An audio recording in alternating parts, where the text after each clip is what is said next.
Yeah, I don't think that they've changed their way necessarily just since I've joined the franchise. They've changed. Certainly, KL has been playing in a very positive manner since late last year, mid to late last year. We saw how he finished off a couple of the games for India and almost sealed the deal for you guys in the Champions Trophy in Dubai. But I've had a lot of incredibly brilliant conversations with him about batting, a lot of deep and meaningful conversations, because when you grow up as a youngster like he did and you get taught defense, elbow up, play in the V, and then all of a sudden in your 30s you've got to change it and you've got to become a different kind of player for a different format which is evolving all the time. It's very, very difficult. So the way that he has accepted that he's needed to change, the way that he has changed, is of great, great credit to the person that he is. He is so positive. The way that he practices, the way that he trains, the way he thinks about the game, and also the way that he talks about the game. So that's KL. Ashu, what a guy.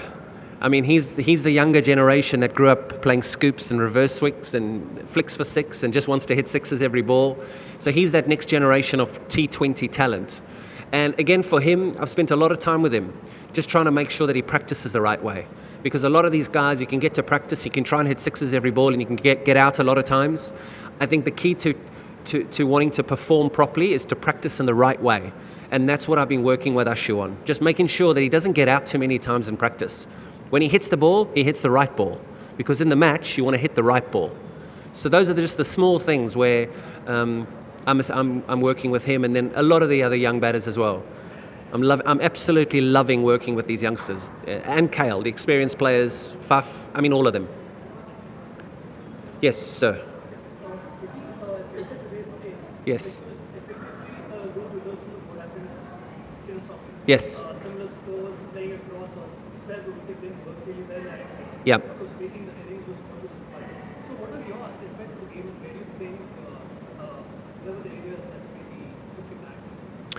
Yeah, we lost the toss. I think we were also going to chase. And I think that winning the toss was very important. Just there was dew, and I think batting got a little bit easier towards the end. I think it was a little bit harder in the first innings for us, just those middle overs. The wicket was dry, the dew hadn't set yet. And there actually wasn't any dew last night, I don't think, when we finished training. So I'm not so sure whether that would have played too much of a role in what we did, because statistics actually said for the 7 previous games that have been played here, the team batting first has won the game. So that's the first chase win. But we were going to chase this evening, and I just think conditions and the toss probably just didn't play in our favour. No, shot making I think was very difficult on that wicket. I think the batters, if you got KL Rahul who's batting as that gentleman there has just talked about, at a strike rate of 160, 170, pushing 180, and he's finding it hard to find the boundary, then you've got to trust that the wicket isn't as easy to bat on at that particular stage. Hi.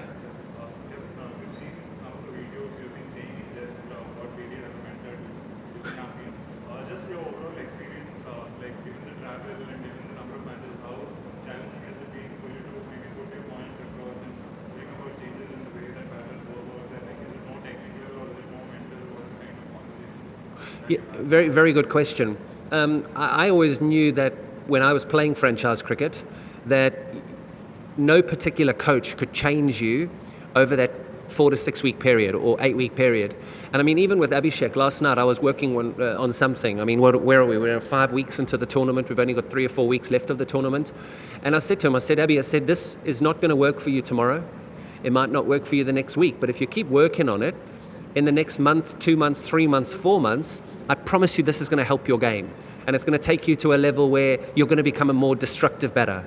So I think that's the key, trying to lay foundations now, and then also just mentally trying to switch a few players on and make them think better, because I think you can think better. Trying to change technique and trying to give people more batting options, that takes time, right? Because it's training the brain through repetition. Whereas the mental switch, some of this stuff I've done with Ashu, just making sure that he practices the right way, having long and deep and meaningful discussions with KL about batting and the art of batting and the new way of batting. There you can have an impact, but sort of technically, these things take time.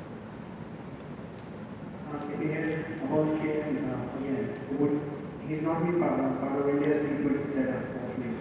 We have the World Cup and considering the nature of the pitches, which remains 16 matches, would you have here in the team as a wicket keeper and the other competition in Sanju, Ishan Kishan, Rishabh Pant, Satish Sharma? I'd back KL at 4 for India in T20 cricket. I think you guys have got plenty of opening batters. You've got Rohit, Yashasvi, you've got Surya who bats at the top, you've got all of these guys. But the way that KL Rahul is playing cricket now, he would be my first choice to bat at 4 and keep wicket for India.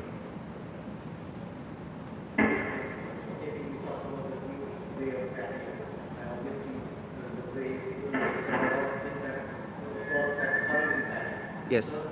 For someone like you who has 5 years of cricket, where do you think batting is going? Do you think generation of batters will play a lot of T20 cricket and getting caught up, which might get them finally doing too much, forgetting the basics of keeping them aside? And just another part to it, talking about this pitch, this 160, 170 pitch. Do you think this is 2040, 20 cricket, or actually good for the players in terms of this bowlers to actually help them evolve as a batter? Yeah, again, a couple of very good questions. The first part of your question about the way that players are playing, I think a lot of these players are not going to play test match cricket.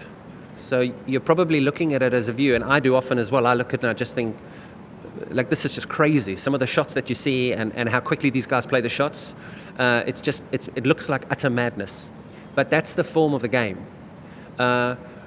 On wickets like we're playing on this evening, you can't play that way. And you've got to be methodical, you've got to find rhythm. Virat found rhythm this evening, KL got rhythm. And I think that's where you see the true batter, the real batter that can come out there and sort of monitor the situation, and it looks effortless because they've built a technique for 20 years, 30 years. Whereas you give the absolute belters, and that's when the next generation can come in and do all sorts of things. So is it good for T20 cricket to have the occasional wicket like this? I don't think it's a bad thing. Is it good to see the bowlers just getting bowling and just being served up into the stands every single ball, like what happened a bit last year and how it started this year? I don't think every night people want to see that. I don't know. I don't really want to see it every night. I don't know. You guys are obviously cricket lovers. The question is to you, do you want to see that every night? Or do sometimes you just want to see something like this where it's like, it can be tight. It can be real tight.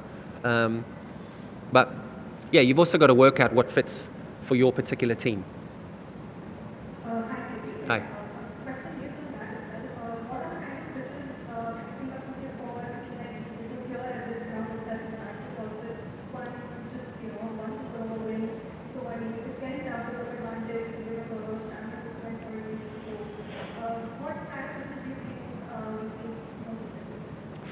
Yeah, again, we've got a very, very good bowling lineup.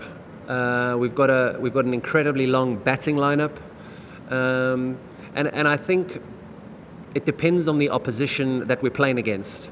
It completely depends on who we're up against, and if you have a look at this evening's fixture, the kind of players and the kind of team that Bangalore are, probably a better wicket to play them against. Whereas against KKR on Tuesday, I'm hoping it's not the wicket that we got tonight. So, yeah, I think there can be changes. That's the luxury of playing at home. We haven't quite hit our perfect game yet as a team. So I don't really think it's the wicket that we should be discussing. I think it's more we haven't really played that complete game. I mean, for us to be sitting where we're sitting with 12 points, knowing that we actually haven't really hit our straps in all departments is a good thing.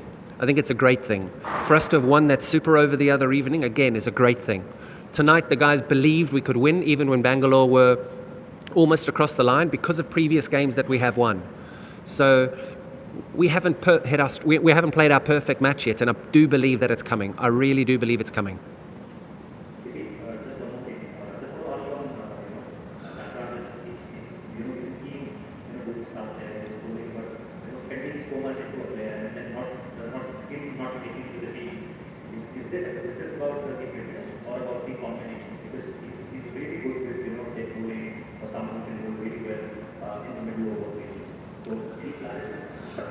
we can only play 12 players, one being an impact player.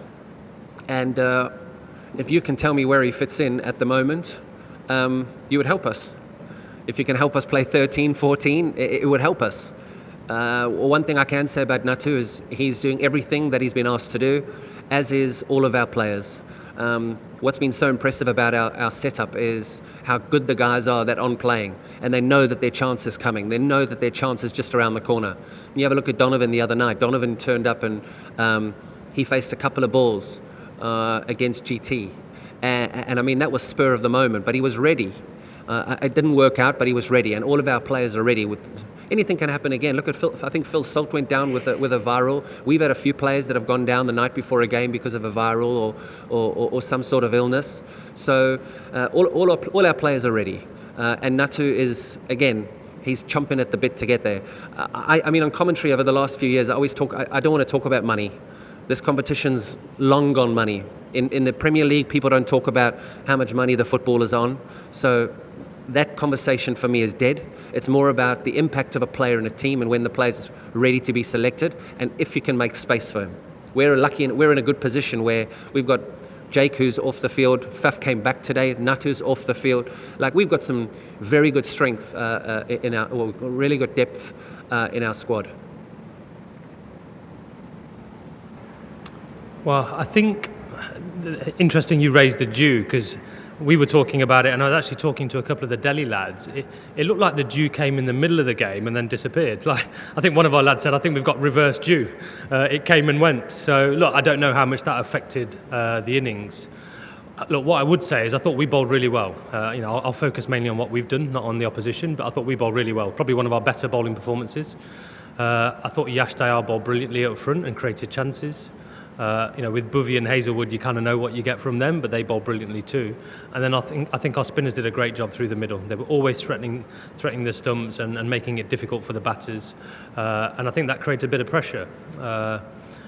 At the end of that innings, we were pretty happy with that score, but you don't know until you get a chance to bat on it. It certainly looked like the pitch was a little bit slow, and it definitely held for the spinners, and it turned a little bit.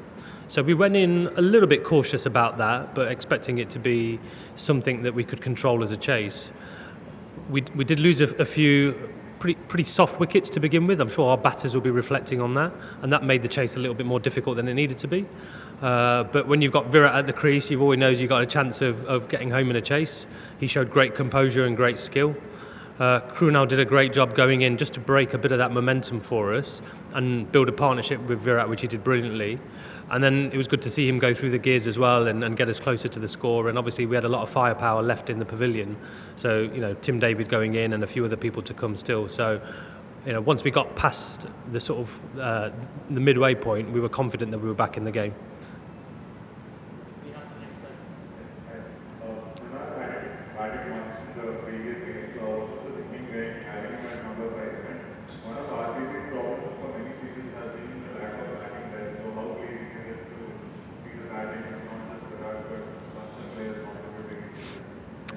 Yeah, one of the things we wanted to do at the auction was make sure that we had batting depth. So it goes back all the way to our recruitment.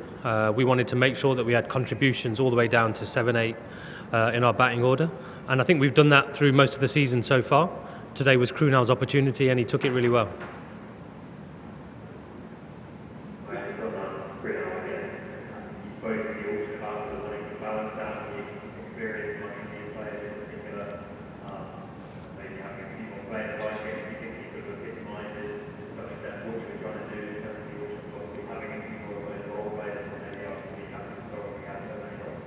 Absolutely right, Matt. I think a win like today, where we stuttered a little bit with the bat but eventually got there, was a good example of the personality and character of our team and the togetherness. I think we're in a good place right now. We've been playing pretty good cricket all season, but we've got to a point now where the character shines through, and you want that in the business end of the competition. And you're right, Krunal's a good example of that. A huge experience. He bowled brilliantly.